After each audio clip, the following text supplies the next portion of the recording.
Welcome back. It's been a couple of weeks. Well, gosh, nearly 2 or 3 weeks, maybe. This week would be like 3, yeah. It's been a long time. We've been busy. We've been enjoying our time alone together. We sent our kiddos off to camp grandparents for 2 weeks. 15 days.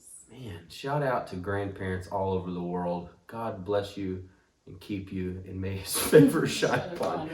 No, Amen. seriously though, it was awesome to such be a able to send our blessing. kiddos and get loved on by their grandparents, and for us to get projects done around the house and have some alone time. Eat out. This is happy too. It was awesome. I feel awkward by our bed. when you say that. But I mean, you're not wrong. No. So here we are in our bedroom. It is currently the quietest, Minus most that peaceful dog at the spot door. in the house, minus the whimpering dog that wants to get in. But we're going to talk a little bit about tonight. Really, we're just going to kind of start off in conversation on talking to each other. It's a question that we haven't asked each other in a while. Is in the last week or two, what has God been showing you? What have you been talking to God about? This is going to be kind of a personal conversation a little bit between Roxy and I. But We this haven't had this we haven't conversation had- before right. we press record. Yeah, we just I mean, wanted we have, but we haven't. wanted to sit and Yeah. talk a little bit about tonight. What's God been showing you? Mhm. We want to talk about dreams, making hard decisions. Well, there's a couple of things that have been on our heart in the last couple of weeks. So let's start. Rox, Yeah. what's God been showing you? What have you been talking to Him about? Where are you at? Yeah. Oh gosh. I mean, it was so weird. That first week the kids were gone. It was so quiet. The house was Yeah. clean, all their beds were made. Like it was like heavenly, but then it was like, wow, it's really quiet. And there was this moment of like getting quiet even with the Lord, and I was like, okay, what does this look like? Because I felt like I actually Marco Polo'd some friends, and I told them, like, I feel like I'm so used to talking to the Lord in chaos. Not that I don't have quiet moments, that it feels weird. Like, I feel different. And I felt like we have 22 kids between the 5 of us that are on Marco Polo. So I felt like very selfish saying that of like, I know you're all home with your kids and I'm really sorry that it's kind of crazy and you can't leave your house. Yeah. But like, I need you guys to pray for me that I can just continue to hear the voice of the Lord. And I think it was just really cool. I think, really a lot of what's been on my heart is how do I personally navigate our family entering back into normal life Whatever again. that looks like. Yeah, I mean, we're in summer, and so, like, it's not going to be normal. We don't have to get up and go to school. We Yeah. don't have to wake the kids up early. So, like, until we get back in a school routine, it looks different anyway. But even, like, with friends coming over and going places, and we're going back to church this weekend, praise God. But I think really he just started getting like to speak to me, because I'm usually like, yeah, we can do that. We're going to go there. We'll come to that. Right. And even this week with the girls and having friends that are like, you know what, actually, I don't know if I can go pick them up, or I don't know, like, let me think about it. And not to over spiritualize it, but it was more of a like, I haven't looked at my calendar. I haven't talked to you, and I don't know what's on your radar. Instead of just saying yes and like booking all the things like we would get back in the hang, and just to please my kids, I was like, you know what? I don't know. Like, let me think about it, and I'll get back to you. It's so crazy that you say that, because in my quiet time, and especially now that we're back in a rhythm of work, it's about 25 minutes there, 25 minutes home. So I get a lot of time to just think and talk, and it's quiet. And in my quiet time here recently, I've been just talking to God, like, how can I keep this rhythm of being slow? Yeah. Because for two hustlers, like, we hustle all the time. We're always going somewhere. We're always on to the next thing. This kid's in sports. And that's the kind of life that we wanted. Yeah. Like, it's not a like, oh my gosh, life is happening to us. It's this, we kind of created this life of, we love it. Our kids are in all the sports. We get to do all the things. We get to go to so-and-so's house, and then we're going here, and then we're going shopping, and then we're going to hit dirt cheap, and then we're going to spend money we shouldn't be spending. All these crazy stuff. So I'm like, okay, now that we're back in the rhythm of work, God, show me ways to keep this slow pace of life, yet be satisfied with making, like, because I want to make sure that if my kids want to play sports, that they're in sports. I want to make sure that if somebody invites us over, that we say yes, because we want to do that. But how can we go from feeling so busy and being caught in this hamster wheel of life, just running as fast as we can we just enjoy life? And like, I think over the last month and a half, I've become the biggest hippie. Like, because I'm just like, you know what? Whatever happens, I'm cool with it. Yeah. Like, somebody wants to come spend the night. Yeah, I'm good with that. I've taken a new look on life, and I think another thing that God has really showed me in this time is my self-awareness with my words. And if I can just be kind of vulnerable to anybody, all three parents or whoever that's listening to this, is that I've kind of caught myself here recently saying, perfect example, okay? Shout out to all my coworkers at the church, but today we were setting up chairs. And I'm extremely anal about the way that chairs look and straight, and like if I could use a laser and get them, it's just, I don't have a lot of things like that, but chairs is one of those things in the sanctuary, because when I walk into the sanctuary, I want the chairs to just be streamlined, and it's just a thing. Everybody has a thing. You've had that for years, yeah. And so, love it or hate it, it is what it is. And today, somebody said something of like, hey, it looks like we have this row of chairs that wasn't there, and I instantly said, well, yeah, we need to do that. And I caught myself and I said, you know what? We don't need to do that, because we don't have to put it back exactly how it was. If that's what the team wants to do and we want this row of chairs there, let's do it. And then I said out loud, sorry, I'm trying to work on my words. Because that's really what God has been revealing to me is like, hey, in this time of kind of being alone for the last month or whatever, however long, let's work on some things that were kind of blind spots. Yeah. And I think that's been a big reality check in me of, okay, God, just reveal to me some blind spots. Like how it says in the Bible, search me, oh God, search my heart, oh God, because I don't want to go through life of just kind of like I joked about earlier, love me or hate me is what it is. Right. I don't want to be that way. Yeah. I don't want to be a people pleaser, but I also want to make sure that we're acting in love. My intentions of my heart are revealed with my tone. Yeah. Because my intentions are never to be a jerk. Right. Or never to be this like bossy guy. Right.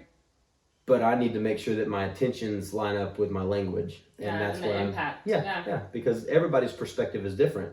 And some people that, hey, you know what, that's just Chase. We get him, we get his personality. Some people don't. Like that guy is a jerk. And so I've really been in this balance of how can I be who God created me to be, but also not just be a butt. Yeah.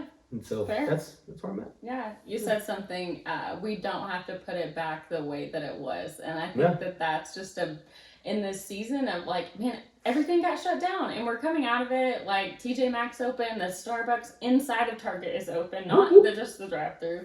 So like things are going back to normal, or into a new normal, however you want to look at it. Yeah, whatever the language is there. I think that for me, though, even that was a huge thing that I was sharing with that same group of friends of, I really feel like the Lord has been showing me that I don't want to put things back the way that they were. Not because I was miserable or because I felt like I had no time or whatever, but just because I was just doing some things to do them. Yeah. And like I even told you probably about 2 weeks ago when it comes to friendships and the friendships that I've really, kept close or have even developed during this time.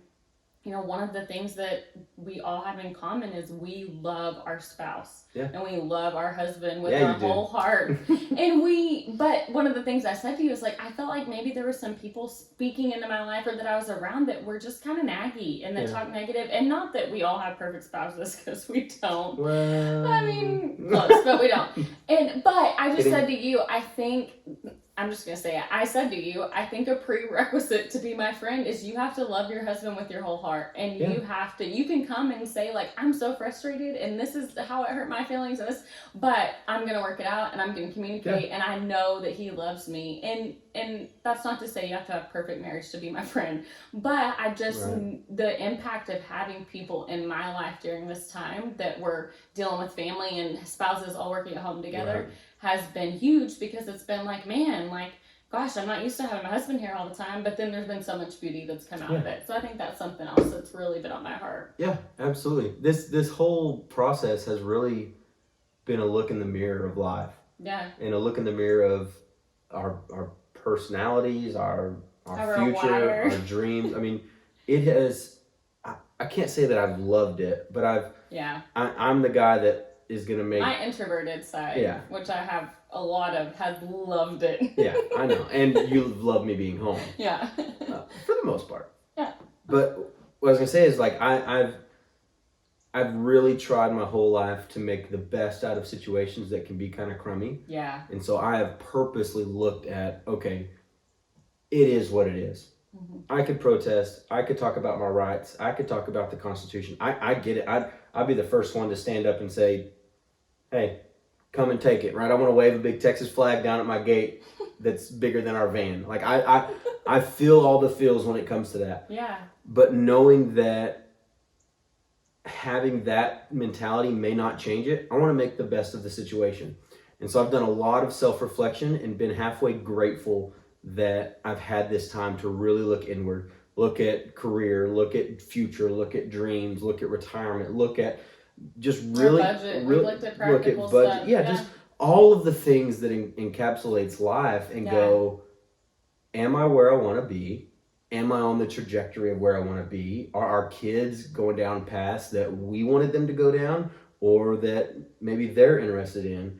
And I think that's kind of what spurred on the conversation tonight is talking about dreams and future and how do we not, so maybe some of the dreams that we missed, how do we not force those dreams onto our children? Because like I want Shepard to be the biggest linebacker in Grayson County. Like I just want him to play football so much, but he's like, Dad, can we just snuggle? Like I just don't think he's gonna have that fighter instinct. Now the kid loves to do all kinds of things outdoors, but and he's also 5. So I look, but I look into the future. But something that's in him is he's pretty sensitive. He's very sensitive. So I'm like, man, you're gonna tackle? He's like, I'm gonna hurt anybody. It's like, okay, well, let's look at golf. You know, whatever it is. But that's what, like, because there's so many dreams that we have. When we were watching American Idol, that's a family thing that we've kind of implemented during this. Yeah. It's like Monday or Tuesday night, because we're not going to be sticklers on the schedule. Is that we're going to watch that together. And even Daisy tonight said, Dad, I could be on American Idol. I'm like, you could, babe. And we never pushed that on her. And so that's what I think when it comes to dreaming and it comes to living life that we've really learned here recently to just let our kids be our kids. And to be themselves. And not to constantly push them to, hey, don't you want to play this sport? Hey, well, maybe what if your whole friend group plays basketball but you don't play basketball? Like we don't try to manipulate our kids into doing something that would be fun for us as a parent. Or into not doing something. Or to not do something. We have practical ways we make decisions on what we can do and what feels right for our family, but at the same time. Perfect example. Thank you, Rona. But one of our daughters started running track right at the beginning of this. And I was so excited because I'm like, you know what? Do it, kiddo. You want to do it. But I drove all over the state. Well, I went to one track meet, and I stayed there for hours, and hours, and hours, and then I'm not gonna throw them under the bus, but our kiddos' event comes up, and I'm like, oh, this is the event they're running. So here I am, proud dad, standing in the stands. Here we go. Been here forever. I'm hungry, which is a terrible combination. I'm looking and I'm like, they're not in the event. What happened? And I'm like, I bet she missed the event. I bet she wasn't paying attention and missed this event. So now I'm like starting to get livid, right? I'm like, this did not just happen. I did not just drive all this way and sit up here in the cold and the rain and the snow and the hail and the tornado. Like I did not do all this. And she missed the event. And so sure enough, I see her walking across the field, and I see her coach come over with a clipboard and like kind of talking to her a little stern, and I just see her head drop. And I can see her wiping tears away, and I'm like, oh my gosh, she missed her event. And so then we had the conversation afterwards. I'm like, hey, babe, what happened? She's like, I didn't know, and I wasn't really paying attention. And I had the opportunity there to really kind of chew on her and be like, you've got to do better. And I drove all this way and put all this guilt and shame and pressure on her. Or just go, hey, you know what? Did you have fun today? Well, yeah, Dad, I had a blast. I did this other event and it was really fun. And I'm trying out all this new stuff. I've never done track before. And I had the opportunity there to shut her down as a future track star, maybe or maybe not. Or lift her up and say, you know what, I want you to have fun.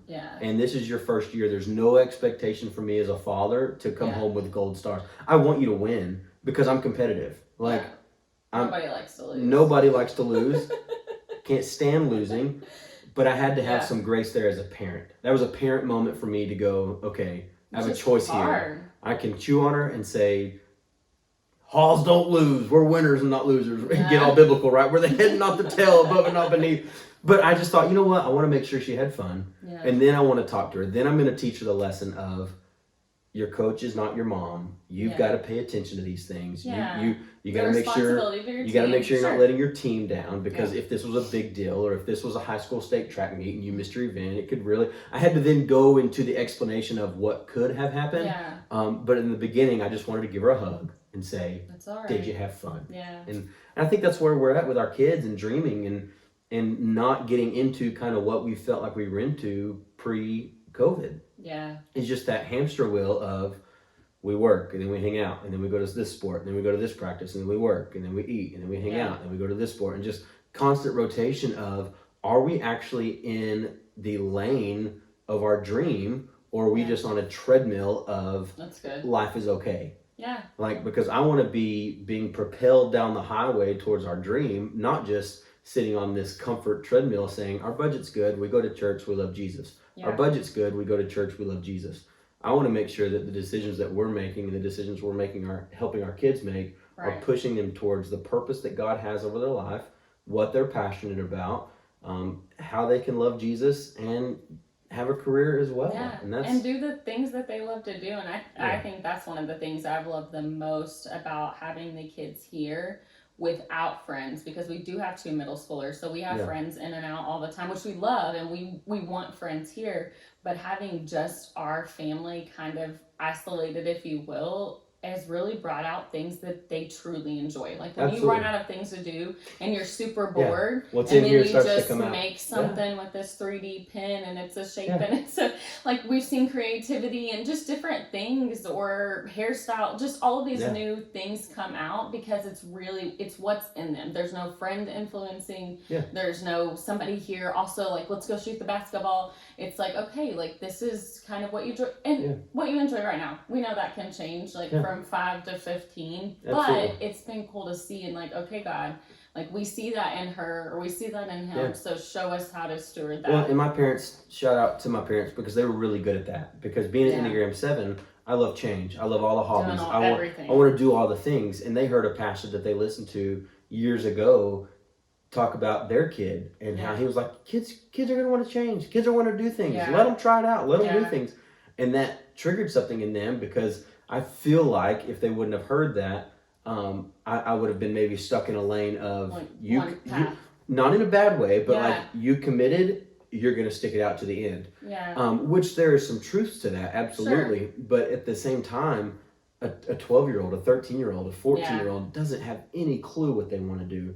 So we've even told our kids, hey, if you want to join soccer, join soccer. We're not going to quit mid-season. Right. We're gonna commit to the season, but we make that conversation happen up front. Right. If you're going to play soccer, you may hate it halfway through, but you've committed to your team, and if there's nothing surgically wrong with you, or if your team's not bullying you, or if your coach isn't doing anything morally wrong, we're going to commit to this team. Yeah. But then we'll go on to the next thing. Yeah. And I really appreciate that about my parents. It's like, hey, I want to learn to play piano, and then hey, I want to learn to play guitar. I agree. Hey, we both did. I want to sing. I want to play this sport. I want to play golf. I don't want to play golf. I want to play football. I hate football. I want to go play college football. Hey, great. We'll pay for you to go to play college football. Hey, I think I'm done playing college football. I mean, all of the different things of like, I bet I drove my parents nuts now that I am a parent. I think about that too. I'm like, I played piano and I didn't do anything with that. I went to cosmetology school and that didn't mean, I'm so sorry. But they let us try things, and I think that continues to propel. And I think even just the trying new things aspect that both sets of our parents let us do,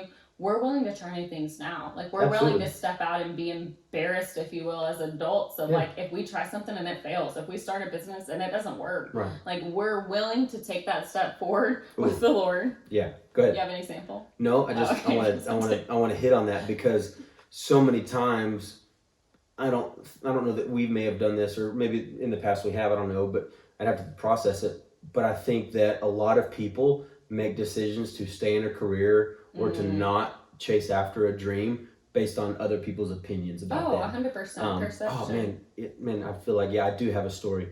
When I decided to step away from real estate and go into ministry, I mean, you don't have to be the smartest person ever to know, okay, you're giving up a good income job to now not give an income job, or a good income job. Right. So if you look at it black and white, from somebody that doesn't really quite understand what I was Like doing. a career standpoint, It didn't make a lot of financial sense.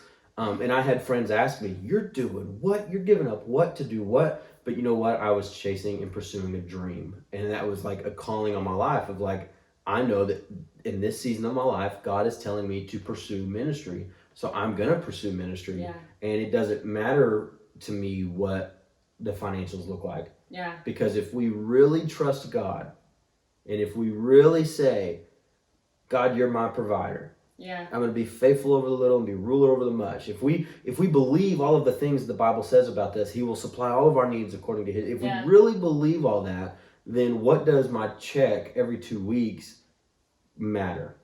Yeah. And even that statement right there probably made some people cringe. Yeah. Some people watching this video or listening to this podcast were like, "Oh my gosh, this guy's whack." But that's the way that I see it, and that's the way that we do it as a family. Is we know that no matter what situation we've been in. I mean, we've been in a position to where we were a one income family, and that one income was a brand new youth pastor. Yeah.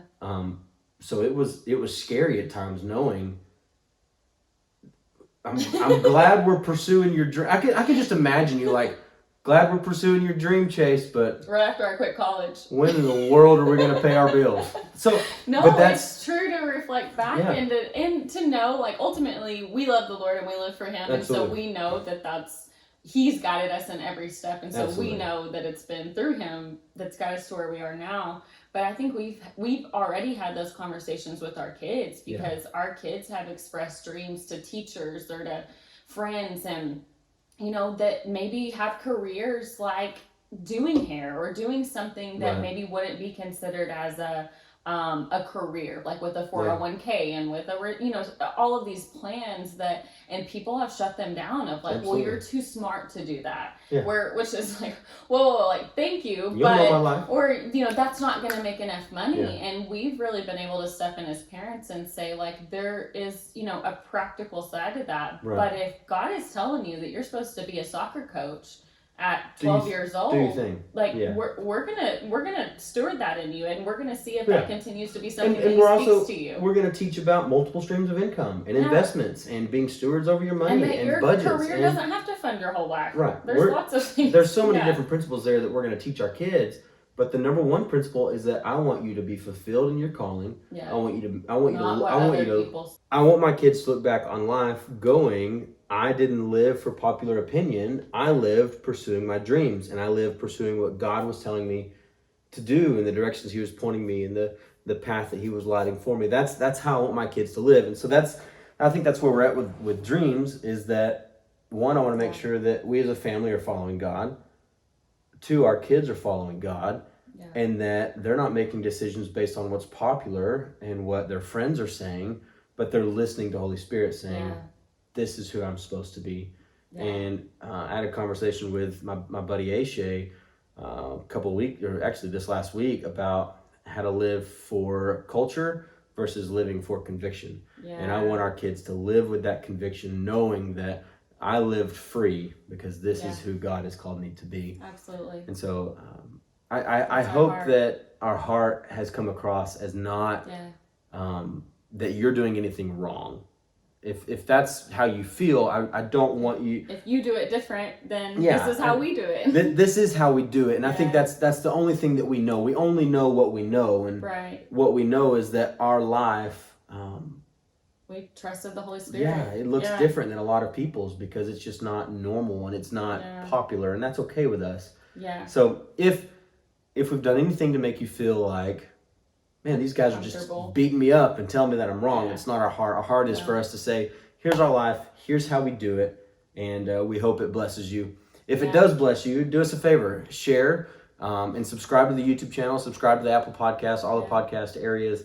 That would bless us so much by just copying the link and saying, man, I have a friend that has kids that are pursuing goals, that are about to graduate high school, that are looking at colleges, and this would bless them as a family. So copy the link, share it, send it to a friend. Do whatever you can do to help us get this out there to people so that we can share how we do life. Yeah. Got anything?